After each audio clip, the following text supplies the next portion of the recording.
Le projet NEO sortira-t-il un jour de terre sur le plateau du Heysel? Le Conseil d'État a annulé, pour la deuxième fois, le plan régional d'affectation du sol nécessaire au projet NEO, sur le plateau du Heysel.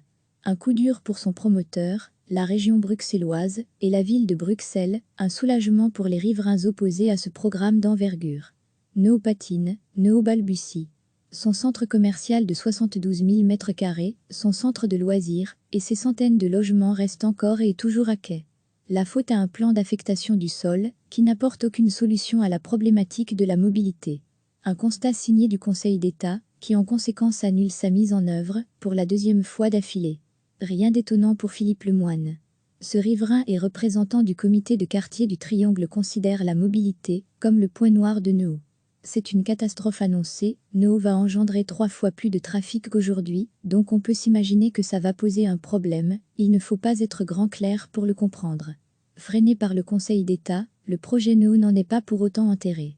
Ses promoteurs, dont le ministre-président Rudy Vervoer, vont prendre le temps de la réflexion et à terme proposer un nouveau plan de contournement, afin d'éviter de voir le Heysel devenir un goulot d'étranglement routier. Une copie revue et corrigée, qu'attend de voir Philippe Lemoine, qui par principe ne s'oppose pas à une revitalisation du plateau du Heysel. Il est bien clair qu'autour de l'Atomium, il y a toute une série d'endroits très jolis, qui sont un petit peu enclavés, ils sont enclavés par rapport notamment à l'avenue Ouba de Stroopé, donc il y a des choses qui pourraient être un peu mieux pensées, un peu mieux construites, un peu mieux reliées. Preuve que NEO trouve sa légitimité même auprès de ses opposants, à condition que ce projet d'envergure parvienne à convaincre le Conseil d'État, invité dans le futur à se prononcer une 3e fois sur un chantier qui était censé normalement débuter en 2020. Recevez chaque matin l'essentiel de l'actualité. Le Conseil d'État a annulé, pour la deuxième fois, le plan régional d'affectation du sol nécessaire au projet NEO, sur le plateau du Heysel. Un coup dur pour son promoteur, la région bruxelloise, et la ville de Bruxelles, un soulagement pour les riverains opposés à ce programme d'envergure. NEO patine, NEO balbutie. Son centre commercial de 72 000 m², son centre de loisirs, et ses centaines de logements restent encore et toujours à quai.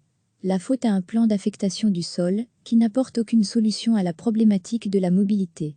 Un constat signé du Conseil d'État, qui en conséquence annule sa mise en œuvre, pour la deuxième fois d'affilée. Rien d'étonnant pour Philippe Lemoine. Ce riverain et représentant du comité de quartier du Triangle considère la mobilité comme le point noir de NEO.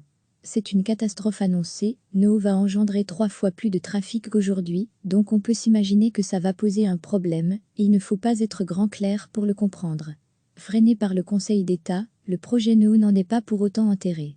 Ses promoteurs, dont le ministre-président Rudy Vervoer, vont prendre le temps de la réflexion et à terme proposer un nouveau plan de contournement, afin d'éviter de voir le Heysel devenir un goulot d'étranglement routier. Une copie revue et corrigée, qu'attend de voir Philippe Lemoine, qui par principe ne s'oppose pas à une revitalisation du plateau du Heysel.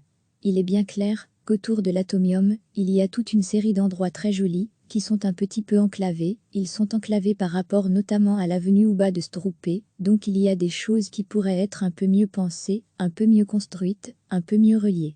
Preuve que NEO trouve sa légitimité même auprès de ses opposants, à condition que ce projet d'envergure parvienne à convaincre le Conseil d'État, invité dans le futur à se prononcer une 3e fois sur un chantier qui était censé normalement débuter en 2020. Cliquez sur s'abonner pour recevoir les dernières nouvelles.